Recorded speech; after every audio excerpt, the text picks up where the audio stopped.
Welcome into the Immigrant Podcast. I'm your boy Nikolai Hill. Program is brought to you by Nothing But Net International and Immigrant Apparel. Appreciate you joining us for episode 48 of the program here today. Now, look, we're in a time where getting goods and products and produce in this country is harder to get at a great price than ever before. Farmers are taking a major hit when it comes to the paying the the price for what's happening in this country right now. And what's happening in this country right now is just not enough workforce to help the farmers to reap their crops.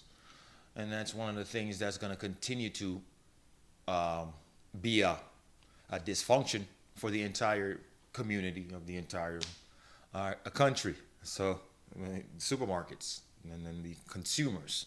And then this is going to trickle down to everybody globally because America is one of the major producers of products in general on this entire planet, believe it or not. And so there's certain things that you can name in that are made in the United States that are so important to a lot of people throughout this planet. And if they're not made here, then they're made somewhere else and promoted as United States products. But my topic today is not about farmers. My topic is about education. And the reason why I'm talking about education is because it ties into with what is happening now for the farmers and the workforce that they're getting to be able to reap the crops that they have. A lot more training has to be put into getting farmers the necessary workforce they need to survive in a time like this. Continuing to outsource for labor from other countries that are ending up being illegal labor, and in a lot of cases they want this illegal labor because they can manage what they pay to the labor, pay for that labor or for that worker, comes out to be a lot more efficient for the entire farming community and for the owner of those farms. Well, maybe what we should do is emphasize the training to be a farmer so we can have more farmers. The training to be a construction worker or an engineer. You don't have to be an engineer that's working for NASA or NASA. You could be an engineer that's working electricity or working to manufacture stoves and refrigerators. And so my advice would be to create more trade schools, more schools that would enhance skills that you need on a daily basis. In what I've been reading, the stats say that there are 99,000 plus elementary, secondary schools throughout the entire United States.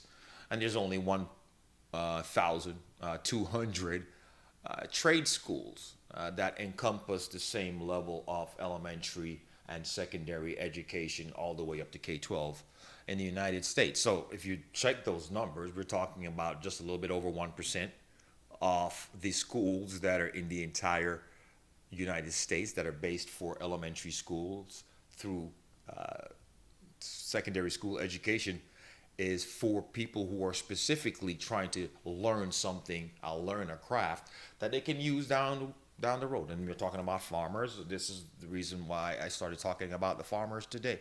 I think a lot of people on an everyday basis don't know about the functions of a farmer and the benefits of what a farmer can reap, not only for his crops, but financially. And if a lot more people were educated in that way, and if there were a lot more resources available to teach young people about the benefits of being a farmer in this climate right now, I think we'll get a lot more farmers. My position would be going forward, instead of the $120 million that I've found that's been given to elementary school and secondary school education for grants and whatever when it comes to impoverished communities or foster kids that don't have the parental aspect of things to get that child to the next level. Instead of giving that $120 million just directly to secondary schools, I say going forward, at least one out of every three schools at the secondary level that's being built should be trade-specific schools. Schools that are based on creating kids to become farmers. are creating young people to become plumbers, creating young people to become electricians or road workers. And those road workers could facilitate themselves in the same kind of engineering kind of environment.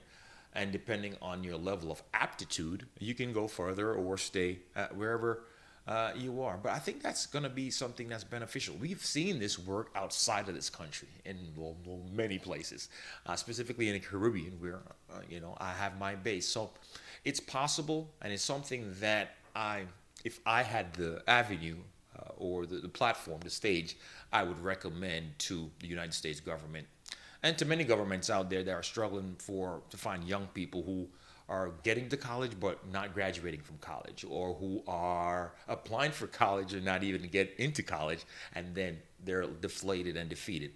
Give them the tools they need before they get to that college age, which is 18, and maybe they can make a decision earlier in what kind of career they want and see themselves doing going forward. It's been your boy, Nikolai Hill, for the Immigrant Podcast. Until next time, episode 48. Take it easy.